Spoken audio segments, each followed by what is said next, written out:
Inilah video seorang mahasiswi yang dikeroyok oleh dua oknum perwira yang bertugas di Polres Banyuasin, bahkan oknum Bayangkarinya pun melok terlibat.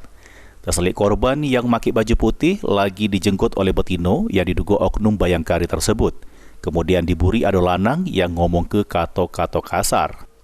Kejadian tersebut terjadi di tempat hiburan dalu yang berlokasi di Jalan R. Sukamto, Palembang. Dijelas ke korban Mutiara Rizky pas ditemui di kantor penasihat hukumnya. Kejadian bermula pas dirinya lagi berjalan ke WC. Kemudian, dado korban diduga disenggol oleh terlapor yang lagi ngumpul sama rombongannya. Korban yang merupakan mahasiswi ini jadi emosi karena dapat kepelecehan sebanyak 3 kali, sehingga nyiram ke minum ke terlapor. Karena terlapor tak sedang, terlapor babit ke botol minuman ke arah korban. Tidak cuma sampai di situ, keributan berlanjut pas di luar.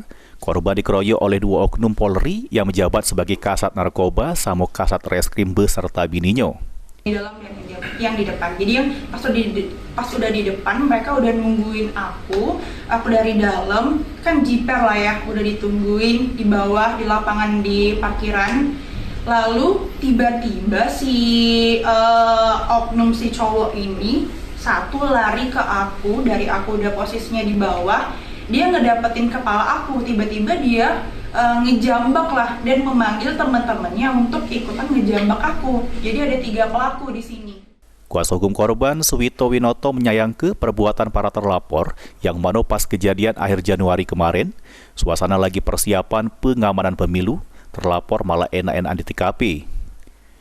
Suwito pun meminta keadilan kepada Kapolda Sumsel serta Kapolri Jenderal Listio Sigit Prabowo. Kok bisa ada oknum perwira, apalagi kepolisian, yang lagi hangat-hangatnya untuk pemilu, persiapan pemilu, apel, untuk logistik segala macam ini, kok tiba-tiba ada di tempat hiburan. Apalagi ini tindakan melakukan penganiayaan, pengeroyokan terhadap klien kami, itu kan sudah pidana.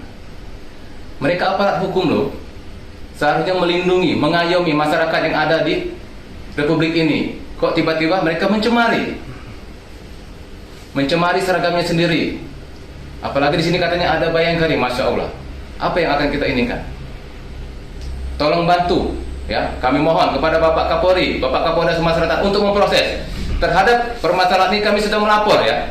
Klien kami sudah melapor di Polda Sumsel, termasuk pidana umumnya 170, LP-nya ada. Yang kedua, untuk profesinya, etikanya, sebagai kepolisian kami sudah melapor ke Propam Polda Sumatera Selatan. Korban yang sampai ini hari masih mengalami trauma, berharap Kapolda Sumsel menindaklanjuti dengan cepat laporan yang sudah dibuatnya. Mulyadi, PAL TV.